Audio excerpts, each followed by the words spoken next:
Y'all, got some breaking BRICS news, which is huge because Nigeria, I think, is going to take Argentina's place as the newest member of BRICS. And this is going to speed up the process of the de-dollarization because, if I'm not mistaken, I think they said Nigeria has the biggest economy on the continent of Africa, of all the nations. I'm not mistaken, but I mean, I'm not sure, but I think that's what I read someplace. But anyway, I'm going to read this because this is huge. And it just goes to show how Russia and China are strategizing to be at the top of the new global order.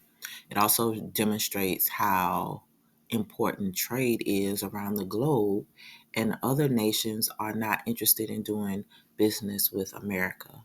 As Americans in particular, and African Americans, that's very important to us. It's significant to us because it impacts the value of our money, it impacts inflation, it impacts so many things that we just kind of take for granted. So we are really watching in real time Babylon fall and not really understanding it. Like the final piece is whatever they're going to do to us here on this continent. On this land, on this soil, physical stuff. But the spiritual and financial dethroning is happening as we speak. And most white supremacists who live in this country don't even know what's going on.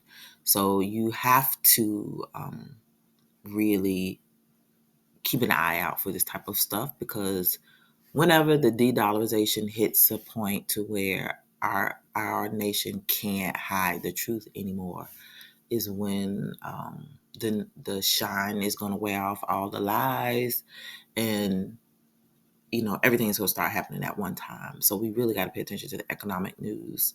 In addition to other things, we got a lot of stuff we got to pay attention to.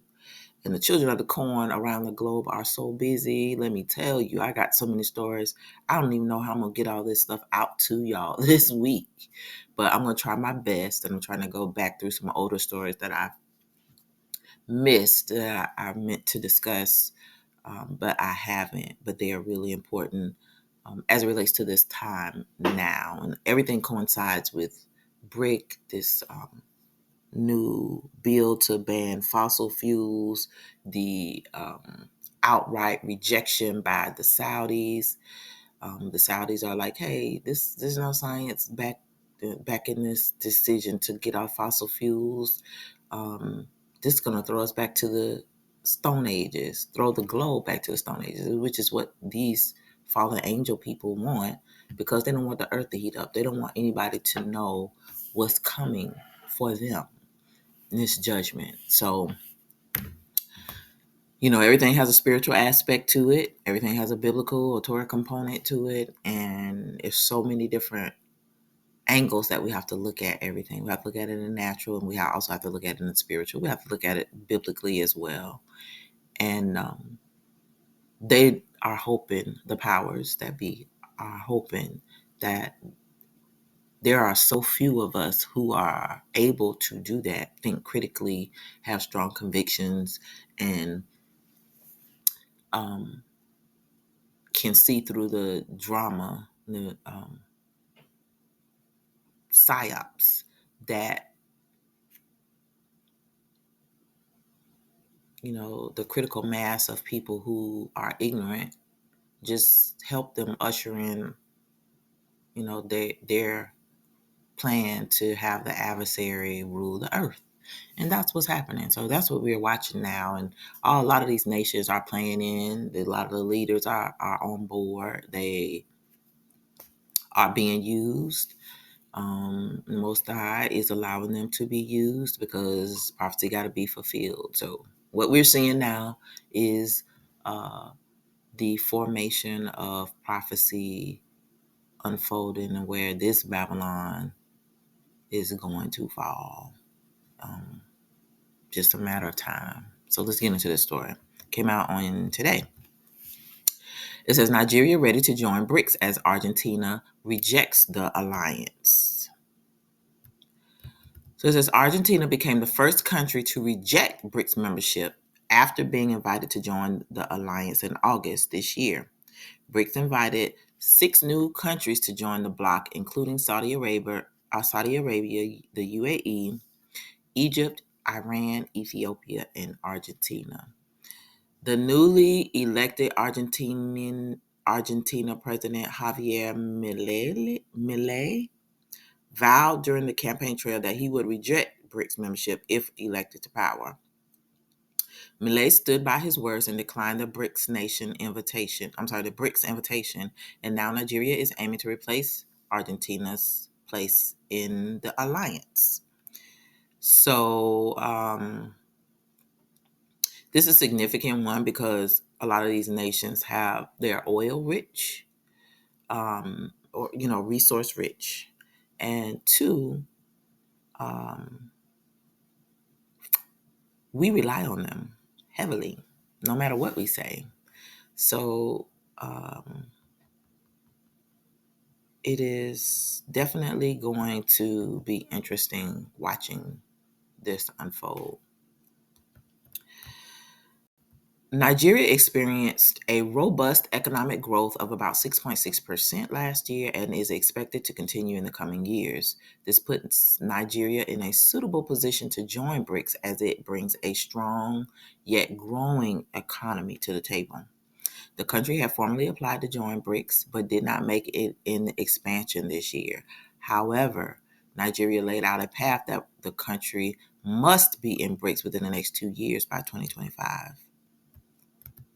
Now that Argentina has declined to be a part of BRICS, Nigeria is aiming to take the spot that the Latin American country rejected.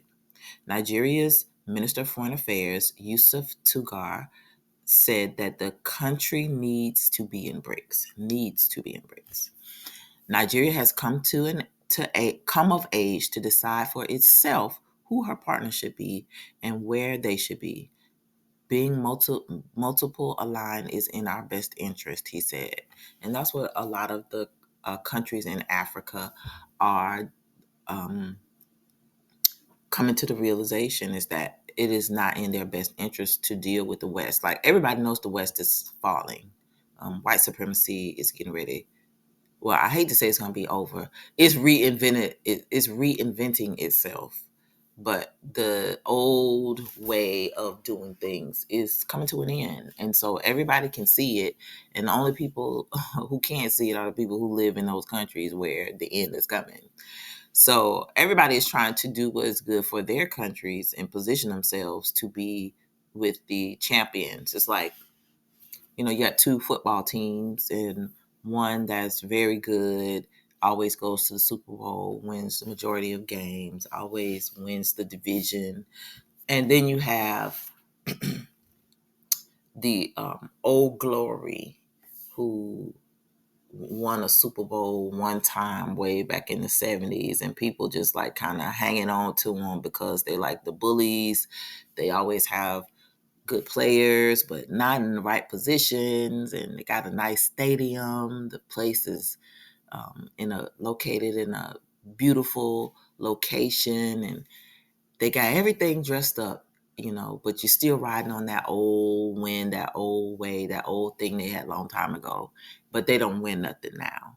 And so that's kind of what you're seeing. People are aligning themselves or bandwagoning themselves with what looks like a winning team, to play to play future games. And the old team that was the thing, was the bomb, is like losing its shine. And they still got some loyal fans who gonna be ride or dies, but the majority of the people gone. That's what we're witnessing. The minister added, we need to belong to groups like BRICS, like the G20 and all these other ones, because if there's a certain criteria, say the largest countries in terms of population and economy should belong, then why isn't Nigeria part of it? Nonetheless, BRICS Alliance has not confirmed that it would induct Nigeria into the grouping. We will have to wait and watch for an official confirmation about Nigeria replacing BRICS. However, Nigeria gained its upper hand to join BRICS after Argentina backed out from joining the alliance. So that would be huge because that's another African country with a huge economy and a large population of people that this group would have control over. And so it would mean the global south would essentially be carrying BRICS, and China and India. But basically the poorest people on the continent and the non-whitest people are not white would be running the world. And white supremacy is not ready to relinquish that power. They don't know how. I mean, to me, the power is gone. People are already moving on. And while they may have a role in some things, the optics of power is definitely shifting, and you can see it. It's not going to be. It may still contain white ways of ruling and white ways of doing things because Rome really is at the helm of all of this. The face of this new order is not going to be white per se. And so that is what is going to be very interesting to see how the children of the corn react to not having power, to not being respected, to not having their ways acknowledged. It's just going to be an interesting time. But anyway, just want to share this story with you, how things are shaping up and shifting quickly as this new global order unfolds. So please like this video, share, and subscribe to the channel. This is Marley K, and I'm out.